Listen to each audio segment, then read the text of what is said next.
अब very good morning friends, कैसे हैं आप सब। तो फाइनली वो दिन आ गया जब इंटरसेप्टर का मैं जो वीडियो आपसे प्रॉमिस करा था वो लेके आया हूँ। अब थोड़ा सा नॉइज़ वगैरह आता रहेगा क्योंकि रोड थोड़ा सा पास में है, तो थोड़ा सा आप उसको इग्नोर करने की कोशिश करना। बाकी शुरू करते हैं हम यार।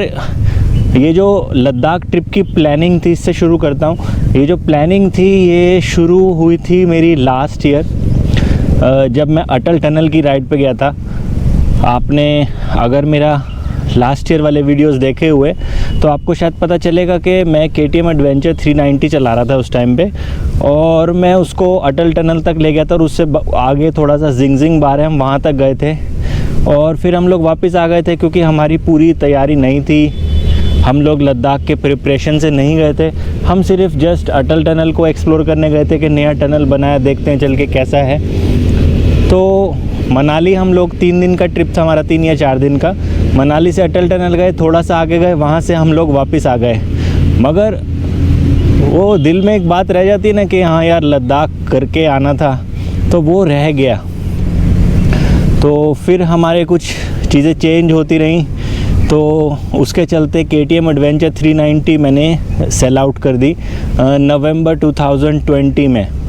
उसके बाद थोड़ी सी बाइक की प्लानिंग चली कि कौन सी लेनी है, क्या लेनी है। तो फाइनली हम लोग डिसाइड करके हमने ये फाइनल करा कि हम इंटरसेप्टर 650 लेंगे। अब जो मेरा असली मन था लेने का वो था जो इसका एक ग्रे या सिल्वर कलर आता था, आपको शायद पता हो। वो कलर हो गया बंद। अब मैं परेशान और मेरे साथ जो अमित भाई हैं रॉयल इनफील्ड में, कि यार अब कौन सा कलर लें क्योंकि वो कलर बुक कराना था हमको। अब फिर हमारी नज़र पड़ी Mark II पे, तो यार देखते इस पे एकदम मन आ गया, एकदम ये बुक कराया मार्च में। उसके बाद डिलीवरी का वेट करते करते करते करते आपको पता ही है 3 महीने बाद आखिर हमें जून में जाके डिलीवरी मिली। अब जून में हमने सोच लिया था कि लद्दाख ट्रिप इस पर करना है, जल्दी से थोड़ा सा इसको किलोमीटर्स क्लॉक करके थोड़ा सा इंजन खुल जाए। उसके बाद वैसे तो देखिए ये एक मिथ रहता है इंजन वगैरह, जो कहते हैं कि इंजन ब्रेक इन पीरियड होता है। हाँ, थोड़ा सा आपको उसमें सेंसिबली चलाना चाहिए, मगर इन बाइक्स पे सारे डायनो टेस्ट वगैरह सब हुए रहते हैं, तो आप इसको डायरेक्ट लेके भी जा सकते हैं। ऐसा कुछ नहीं है कि आप 1000 किलोमीटर चलाइए तो ही लेके गए। बीइंग ऑनेस्ट मैं आपको बताता हूँ, मेरी बाइक सिर्फ 500 किलोमीटर चली थी जब मैं इसको लेके गया हूँ।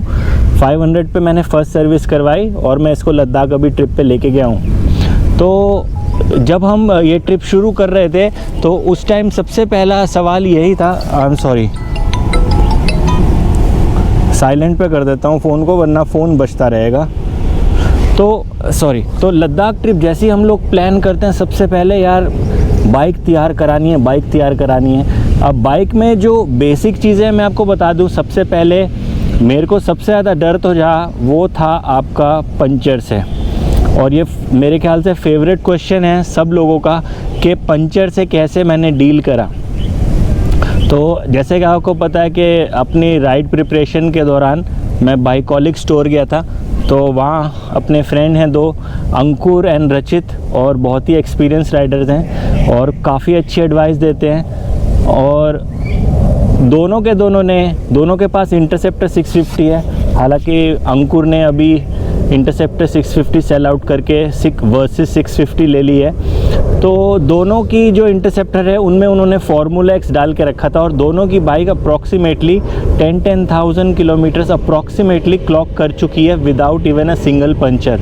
तो यार एक्सपीरियंस मैटर्स। तो हमने क्या करा, अंकुर ने अपने हाथ से मेरे बाइक के जो टायर्स हैं इनमें फार्मूला X डाला और मेरे को अश्योरेंस दी कि दोस्त लेके जाए इसको, कोई दिक्कत नहीं होने वाली। और देखिए मेरी जो ट्रिप थी 3300 किलोमीटर्स की थी अप्रॉक्सीमेटली, राउंड फिगर में अगर हम ले तो, और एक भी पंचर नहीं। और आपने देखा होगा मैं कैसी ऑफ रोडिंग में मैंने चांगला पास और जो आते हुए पांग के बाद जो सरचू तक का रास्ता है कितना गंदा था, एक भी पंचर नहीं हुआ अभी तक बाय गॉड्स ग्रेस। तो देखिए फार्मूला X मेरे लिए तो काम करा। तो हम ये लगा सकते हैं कि काफ़ी लोग ये बोलते हैं कि यार फार्मूला X काम नहीं करता है। अब यार देखिए हम हर यूज़र अपने एक्सपीरियंस से बोलता है, मैं अपने एक्सपीरियंस से बोलता हूँ। मेरा एक्सपीरियंस फार्मूला X के साथ अच्छा रहा, कुछ लोगों का अच्छा नहीं रहता। मैं पहले KTM एडवेंचर 390 राइडर्स के साथ चलाता था, उसमें से 2-3 का एक्सपीरियंस बिल्कुल ख़राब था। तो वो लोग तो एकदम अगेंस्ट है कि भाई फार्मूला X को भूल जा। अब देखिए अभी सेम टाइम पे मेरे को 2 ऐसे यूज़र्स मिले जिनकी बाइक 10,000 किलोमीटर्स कर चुकी है interceptor without a single puncture. तो हम क्या करें? तो इसमें थोड़ा सा रिस्क भी रहता है यार। अभी हमने इतना ज़्यादा नहीं सोचना है, जब स्पोक्स वाली बाइक ली है तो फार्मूला एक्स डाला और ऊपर वाले का नाम लेके चल दिए, जो होगा देखा जाएगा। पंचर होगा, ट्यूब एक्स्ट्रा कैरी कर रहा था मैं, वो चेंज कर लेता, मगर बाय गॉड्स ग्रेस पंचर नहीं हुआ और फार्मूला एक्स भी अच्छा काम करा। अब बात करते हैं वॉबलिंग की। फार्मूला एक्स के साथ लोग कहते हैं वॉबलिंग करती है बाइक, वॉबलिंग बिल्कुल नहीं करती। आपने देखा होगा, मैंने अच्छी स्पीड में भी बाइक चलाई, हर जगह पे हर तरीके के टेरेंस पे मैं बाइक लेके गया था इस ट्रिप पे, और कहीं पे भी बिल्कुल भी वॉबलिंग का इशू नहीं आया, ना कोई लीकेज, कुछ नहीं, zero. So formula x worked for me, so I will definitely give formula x a thumbs up. तो ये तो हो गया हमारा पंचर से रिलेटेड। बाकी अब आते हैं हम अपने पेट्रोल एक्सपेंसेस पे। तो पेट्रोल मेरा जो लगा वो लगा टोटल अप्रॉक्सीमेट, देखिए कई बार थोड़ा सा ऊपर नीचे, क्योंकि सारा हिसाब किताब याद रखना एकदम आसान नहीं होता। तो हमने जो टोटल एस्टिमेट लगाया वो लगाया 12,000 का। तो 12,000 का फ्यूल ये मैडम पी गई पूरी ट्रिप में, और जो एवरेज निकला है उसको राउंड फिगर मिला के वो निकला है 27.5, हाँ जी 27.5, 27.5 का एवरेज निकला है, जो कि I think is decent enough 650 CC के हिसाब से। जबकि काफ़ी जगह में ऐसा भी था, वहाँ पे क्लच काफ़ी यूज़ हुआ, और कुछ जगह में जैसे ऑफ रोडिंग थी तो वहाँ पे माइलेज बहुत ज़्यादा अच्छी नहीं आती है, और कुछ जगह पे माइलेज काफ़ी अच्छी हाई, जहाँ पे प्रॉपर टर्मैक था अच्छा वाला। तो कुल मिला के 27.5-28 के आसपास का एवरेज आया, जो कि I think is decent enough. और 12,000 का अपना पेट्रोल लग गया, और मेरे ख्याल से जो ट्रिप पे बाकी खर्चा हुआ वो था 10-12,000 के अप्रॉक्सीमेटली। तो अगर मैं पूरा राउंड ऑफ लगाऊं कि मेरा रहना 8-9 दिन का, मेरा खाना और बाइक का जो पेट्रोल है, तो ये सारा मिला के हम लगा सकते हैं कि 22 से 23 हज़ार रुपये में ये सारा हो गया। थोड़ा बहुत ऊपर नीचे आप कर सकते हैं, तो अगर राउंड फिगर माने हम तो 25,000 पकड़ के चल सकते हैं। तो 25,000 में आप 8-9 दिन की ट्रिप इंटरसेप्टर 650 पे कर सकते हैं लद्दाख की, इंक्लूडिंग योर रहना जो होटल का है, आपका जो खाना पीना और पेट्रोल और ये चीज़ सब चीज़ आ गई। हाँ माइंड इट, इसमें जो आप बाइक में एसेसरीज़ लगवाई थी मैंने जाने से पहले वो नहीं कवर होती। तो क्या क्या मैंने लगवाया था वो आपको शायद पता ही होगा।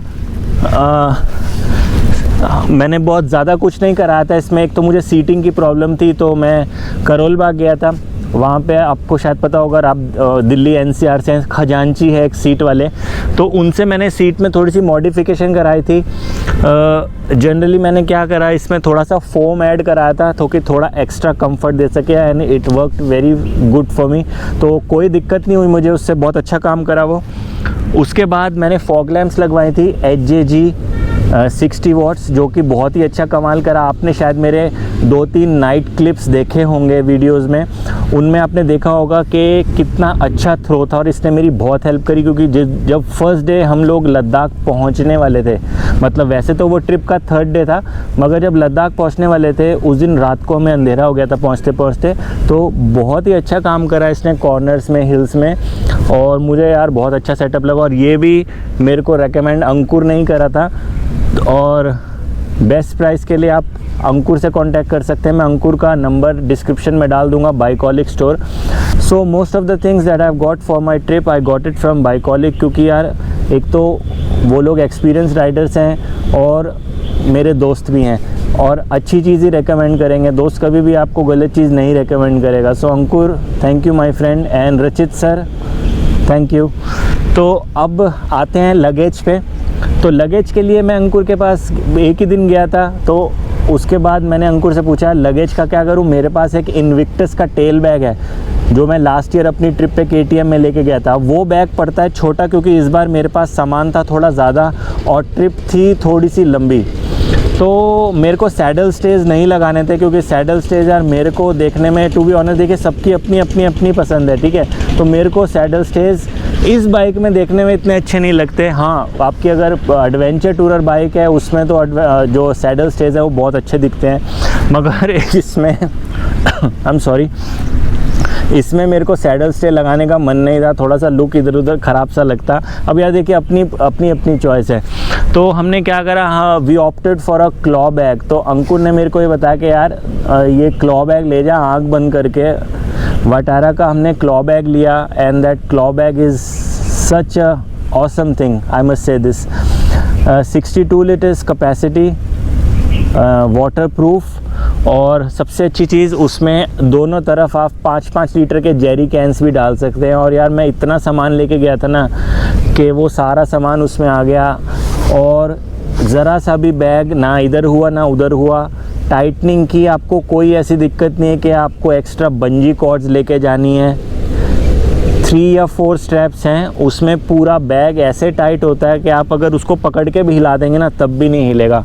तो अगर आप लोग सैडल स्टे नहीं लगाना चाहते हैं और इंटरसेप्टर के लिए, तो I should say that you can go with the claw bag. वाटारा का जो क्लॉ बैग आता है वो बहुत ही ऑसम है, और मैं तो अपनी अगली ट्रिप पे उसको लेके जाऊंगा। और यार एक चीज़ और, ट्रिप पे कभी भी बाइक को बहुत ज़्यादा हैवी करके ना ले जाएं, क्योंकि कुछ टेरेन्स पे बहुत ज़्यादा दिक्कत होती है। अब अपनी बाइक का तो पावर वगैरह अच्छा है, तो मैंने तो पिलियन के साथ भी, तो मेरे साथ पिलियन था, सागर एक दिन, और सागर नहीं था तो उस दिन बैग था मेरे साथ, तो बिल्कुल भी दिक्कत नहीं आई। मगर यार मैं देखता हूँ कि काफ़ी लोग बाइक पे इतना सामान डाल देते हैं कि जैसे पता नहीं 1 महीने का राशन पानी सब लेके जाना है एक ट्रिप में। ट्रस्ट मी यार, जितने भी आप कपड़े लेके जाते हैं ना उसमें से 20 to 30% कपड़े यूज़ होते हैं, बाकी सब वापस आते हैं। मेरे को इस बार पता था ज़्यादा सामान नहीं लेके जाना, फिर भी मैं 1-2 टी-शर्ट और 1-2 जीन्स एक्स्ट्रा ले गया था। वो वैसे कि जैसे गई थी वैसे के वैसे ही वापस आई, कोई काम नहीं आई। क्योंकि मोस्ट ऑफ द टाइम यार you are riding the bike, so you are in your riding gears, riding pants और riding jeans, anything you say, and rest of the time if you are sleeping, उस time आप लोग जो night where होगा उसमें होंगे। तो जो जीन्स वगैरह है ना, ज़्यादा चीज़ें ये काम नहीं आती हैं, 1 या 2 आप रख सकते हैं फॉर इमरजेंसी। तो हमने माइलेज का कवर कर लिया कि माइलेज कितना आया, हमने लगेज का कवर कर लिया। मैंने आपको मॉडिफिकेशंस बता दी मैंने क्या क्या कराई थी, HJG की लाइट्स, और हमने लगाया था सीट। उससे पहले आपने शायद अगर मेरे वीडियो देखे हो तो आपने पता होगा कि ज़ाना की जो क्रैश गार्ड्स हैं ये, और जो नाइट आई है वो मैं ऑलरेडी लगा चुका था। तो अगर आपको उसमें कुछ क्वेश्चंस हैं तो आप मेरा लास्ट टू लास्ट वीडियो भी जाके देख सकते हैं। लास्ट टू लास्ट नहीं सर, काफ़ी पुराना वीडियो है वो, जब मैंने इंटरसेप्टर 650 ली थी। मैं उसका लिंक डाल दूंगा डिस्क्रिप्शन में कि क्या क्या एसेसरीज़ मैंने जो चेंजेस थे इंटरसेप्टर में लेते ही करे थे। सो ये चीज़ें थी। बाकी टायर प्रेशर के लिए मैं जो MI का जो पंप होता है इन्फ्लेटर वो लेके गया था, वो अच्छा रहा मेरे लिए, क्योंकि टाइम टू टाइम हम लोग हवा चेक करते रहे। हाँ जी, सबसे इम्पॉर्टेंट थिंग, अगर आप बाइक में फार्मूला X डालते हैं तो make sure you maintain the right tyre pressure. Tyre pressure maintain करना बहुत ज़रूरी है, क्योंकि टायर प्रेशर अगर कम हुआ तो वो काम नहीं करेगा, फिर हम गलती निकालेंगे प्रोडक्ट की कि प्रोडक्ट बेकार है। अब फार्मूला X में यही चीज़ें रहती हैं यार। फार्मूला X पहले तो डिपेंड करता है आप डाल कैसे रहे हैं, डालने पे भी बहुत फ़र्क पड़ता है। आपने डाल दिया, वो सही से नहीं डला, उसमें एयर रह गई, कुछ भी हो गया तो वो काम नहीं करेगा। टायर प्रेशर आपका कम है तो वो सही से काम नहीं करेगा। तो काफ़ी सारी चीज़ें मैटर करती हैं उसको डालने के टाइम, और डालने के बाद थोड़ा देर आपको 8 से 10 किलोमीटर बाइक 30 to 40 की स्पीड पर चलानी होती है, ताकि वो पूरी अच्छी तरीके से रोटेट हो जाए आपके टायर में। तो हम लोगों ने ये सारी चीज़ें करी थी, तभी जो हमारा फार्मूला X का एक्सपेरिमेंट क्या कहूँ, जो फार्मूला X हम डाल के ले गए वो पूरा प्रोसेस हमारा कामयाब रहा। तो ये तो हो गया हमारा टायर से रिलेटेड। और टायर प्रेशर हम चेक करते रहे। MI का इन्फ्लेटर मैं कैरी कर रहा था, वो मैंने फ्लिपकार्ट से लिया था अराउंड, आई थिंक उस टाइम थोड़ा सेल चल रही थी तो 2300 का मेरे को मिल गया, क्योंकि लास्ट ईयर मैं परचेस करने वाला था वो अराउंड 3000 का था। तो अभी 2300 का मेरे को मिल गया था फ्लिपकार्ट से, तो वो मैं लेके गया था और वो काफ़ी अच्छा चला मेरे लिए। तो ये छोटी छोटी चीज़ें हैं। बैग का मैंने आपको बता दिया, लगेज जो हम बैग लेके गए थे। टायर से रिलेटेड मैं आपको डिस्कस कर चुका हूँ कि फार्मूला X डाला था, और जो एयर चेक के लिए मैं इन्फ्लेटर ले गया था MI का। बाकी fog lamps, crash guards, night I, ये सब चीज़ें आपको पता है। हाँ, एक चीज़ और, बार एंड मिरर्स आपको पता है मैंने जावा 42 के लगा रखे हैं। बहुत ही अच्छा रिस्पॉन्स है इनका।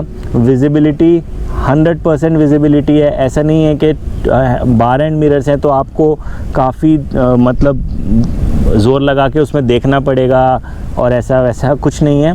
आप नॉर्मल बाइक चला रहे हैं, आपको सारी विजिबिलिटी पीछे की आती रहेगी और वाइब्रेशंस मिरर में बिल्कुल नहीं है।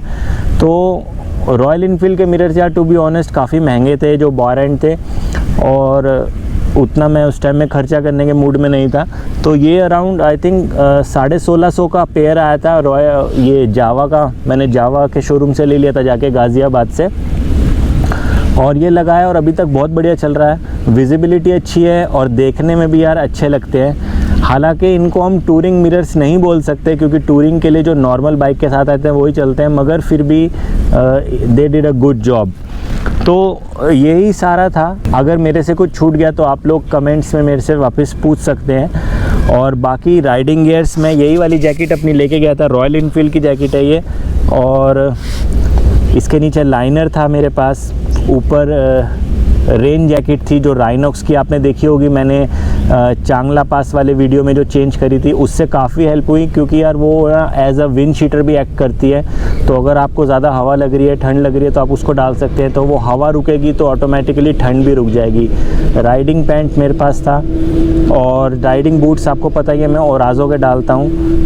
100% वाटरप्रूफ नहीं है वो, क्योंकि लास्ट दिन जब हमने वाटर क्रॉसिंग करी तो सारा पानी घुस गया था। अब उस दिन तो यार कोई सा भी जूता होता है, चाहे वाटरप्रूफ हो चाहे कुछ हो, पानी घुसना ही था क्योंकि काफ्स तक पानी था।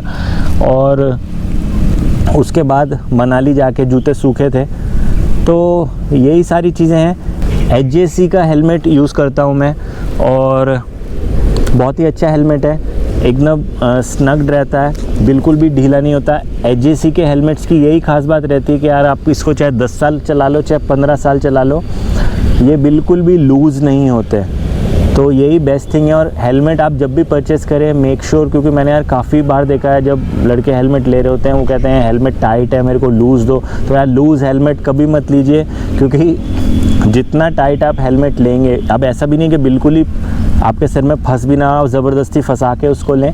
हेलमेट टाइट हो तो अच्छा है, क्योंकि धीरे धीरे वो आपके सर की शेप लेता है और उसके बाद वो थोड़ा सा हल्का सा वहाँ से उसको सर को अडेप्ट कर लेता है। तो अगर आप पहले ही ढीला ले लेंगे तो वो और लूज़ होता है। लूज़ हेलमेट नहीं चलता बिल्कुल भी। Helmet should be tight, snug रहना चाहिए आपके फेस से, ताकि कोई इम्पैक्ट ना हो जब क्रैश हो या कोई भी चीज़ हो।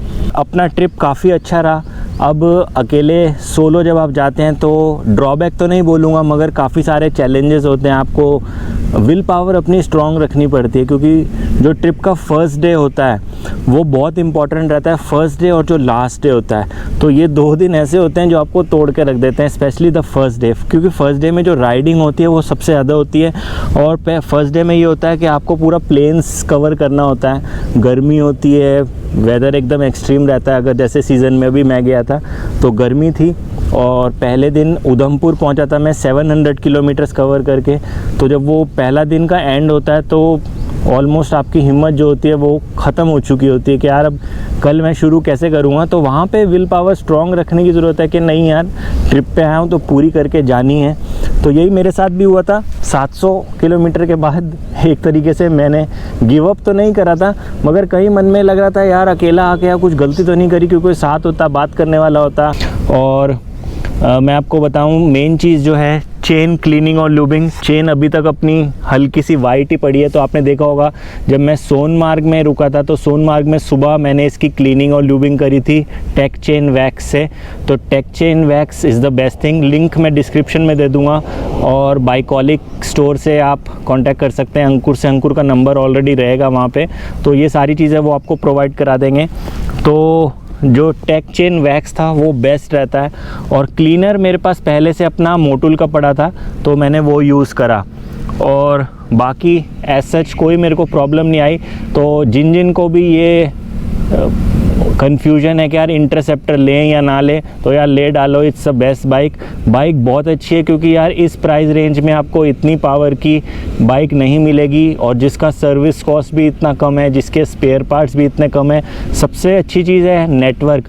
रॉयल इनफील्ड से बड़ा नेटवर्क आई थिंक किसी भी कंपनी का नहीं है ऑल ओवर इंडिया।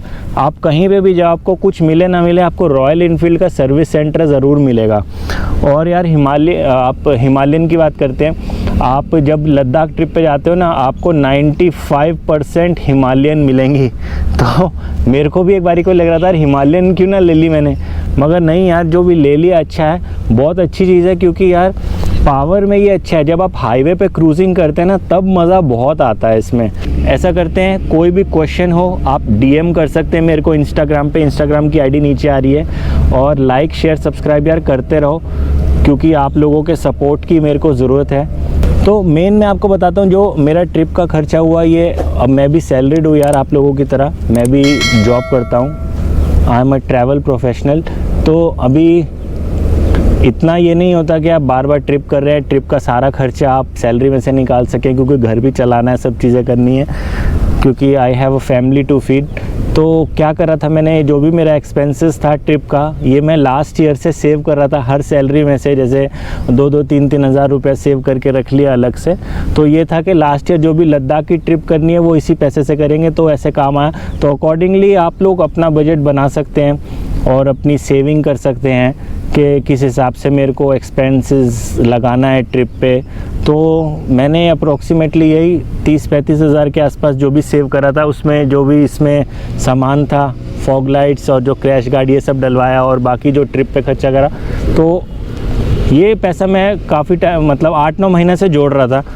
तो वो सबकी अपनी अपनी चॉइस है, कोई जोड़ सकता है, किसी के पास अलग से पड़ा है तो वो लगा सकता है, मगर इतना खर्चा हुआ ट्रिप में, ये सब मैंने आपको बता दिया। और ट्रिप अपनी ओवरऑल अच्छी रही। अभी नई ट्रिप आने वाली है, मगर वो बहुत ज़्यादा लंबी नहीं होगी, अराउंड 700-800 किलोमीटर्स होगी वन साइड। तो I think November first week में या अक्टूबर लास्ट वीक में वो ट्रिप होगी। आपको मैं सारी डिटेल्स दे दूँगा।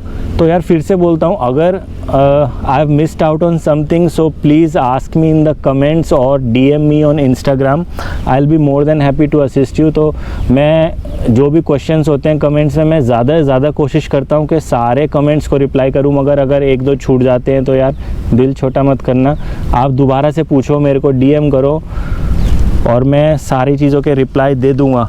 तो यार यही था आज के लिए। अभी नया वीडियो, इसकी जो प्रिपरेशन अब दोबारा से करेंगे, कुछ नया लगवाते हैं, देखते हैं, और वो सारी चीज़ें जो भी होंगी आपको धीरे धीरे पता चलती रहेंगी ट्रिप पे आने से पहले। और ट्रिप पे इस बार हमको शायद सौरभ भाई भी ज्वाइन करेंगे, मगर सौरभ भाई लास्ट में गोली दे देते हो आपको पता है। इस बार अगर गोली दी तो मैं फिर से अकेला चला जाऊंगा, क्योंकि इस ट्रिप पे भी सौरभ भाई का जाने का था, मगर अनफॉर्चुनेटली उनका ऑपरेशन था। चलो वो तो एक जेन्युइन रीज़न है, मगर by God's grace he is fine now. तो अभी बोल तो रहे इतने दिन से, मगर अभी पता नहीं लास्ट में क्या करेंगे। तो जैसे ही सब कुछ फाइनलाइज होता है हम मिलते हैं फिर से, और तब तक के लिए you guys take care, have a nice day and bye bye.